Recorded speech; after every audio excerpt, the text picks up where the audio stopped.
ಹುಬ್ಬಳ್ಳಿಯಲ್ಲಿ ಮಹಿಳೆ ಮೇಲೆ ಸಾಮೂಹಿಕ ಅತ್ಯಾಚಾರ ಪ್ರಕರಣಕ್ಕೆ ಸಂಬಂಧಪಟ್ಟಂತೆ ಅತ್ಯಾಚಾರಿಗಳಿಗೆ ಥಳಿಸಿದಂತಹ ಸ್ಥಳೀಯರ ವಿರುದ್ಧನೇ ಈಗ ಕೇಸ್ ದಾಖಲಾಗಿದೆ. ಹುಬ್ಬಳ್ಳಿ ನಗರದ ಶಿವಶಂಕರ ಕಾಲೋನಿ ನಿವಾಸಿಗಳ ಮೇಲೆ ಕೇಸ್ ಮಾಡಿದ್ದಾರೆ ಪೊಲೀಸರು. ಥಳಿಸಿದ್ದ 4ವರನ್ನ ವಶಕ್ಕೆ ಪಡೆದಿದ್ದಕ್ಕೆ ಆಕ್ರೋಶವನ್ನ ವ್ಯಕ್ತಪಡಿಸ್ತಾ ಇದ್ದಾರೆ ಜನ. ಹಳೆ ಹುಬ್ಬಳ್ಳಿ ಠಾಣೆಗೆ ಬಂದು ಸ್ಥಳೀಯರು ಪ್ರತಿಭಟನೆಯನ್ನ ಮಾಡ್ತಿದ್ದಾರೆ. ನಾವು ಮಾಡಿದ ತಪ್ಪ, ಅತ್ಯಾಚಾರಿಗಳಿಗೆ ಶಿಕ್ಷೆ ಕೊಟ್ಟಿದ್ದ ತಪ್ಪ, ಶಿಕ್ಷೆ ಕೊಡೋ ತನಕ ನಮ್ಮ ಸಿಟ್ಟನ್ನು ತೋರಿಸಿದ ತಪ್ಪ ಅನ್ನೋದು ಪ್ರತಿಭಟನೆ ಮಾಡ್ತಾ ಇರೋ ಪ್ರತಿಭಟನಾಕಾರರ ಪ್ರಶ್ನೆ. ನಮ್ಮ ಸಮಾಜದ ಇಬ್ಬರು ಹುಡುಗರು ಒಂದು ಭಿಕ್ಷೆ ಬೇಡೋಳು ರೋಡ್ ಮೇಲೆ ಅಡ್ಡಾಡುವಂಥ ಅಂತಿಂಥ ಹೆಣ್ಮಗಳಕಿ. ಆ ಹೆಣ್ಮಗಳ ಕೂಟಾಗ ಅನೈತಿಕವಾಗಿ ವರ್ತನೆ ಮಾಡಿ ವಿಡಿಯೋ ಮಾಡ್ಯಾರ. ಅದು ನಮ್ಮ ಹಿರಿಯರಿಗೆ ನಮ್ಮ ಸಮಾಜಕ್ಕೆ ಗಮನಕ್ಕೆ ಬಂದೈತಿ.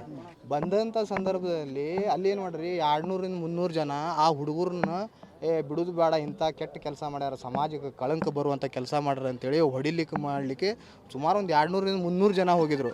ಹೋದಂಥ ಸಂದರ್ಭದೊಳಗೆ ಅದು ಹಿರಿಯರ ಗಮನಕ್ಕೆ ಬಂದಾಗ ಹಿರಿಯರು ಹೋಗಿ ಆ 200-300 ಜನನ ಸೈಡ್ ಸರ್ಚಾರ. ಅವ್ರನ್ನೆಲ್ಲ ಹೊಡಿಬೇಡ್ರಿ, ಮಾಡಬೇಡ್ರಿ, ಹಂಗೆ ಹೊಡೆದಿದ್ರೆ ಅವ್ರನ್ನ ಕೊಂದು ಬಿಡ್ತಿದ್ರು ಸಾರ್ವಜನಿಕವಾಗಿ.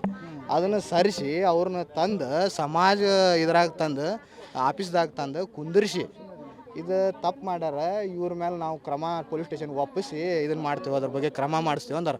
ಇಲ್ಲ ಪಬ್ಲಿಕ್ ಏನು ಮಾಡ್ಯಾರ, ಅವ್ರನ್ನ ತಲೆ ಬೋಡಿಸಿ ಆಮೇಲೆ ಸ್ಟೇಷನ್ಗೆ ಒಪ್ಪಿಸ್ಬೇಕು, ಇಲ್ಲಾಂದ್ರೆ ನಮ್ಮ ಕೈಯಾಗ ಕೊಡ್ರಿ, ನಾವು ಅವ್ರನ್ನ ಏನು ಶಿಕ್ಷೆ ಕೊಡೋದು ಕೊಡ್ತೇವೆ ಅಂತೇಳಿ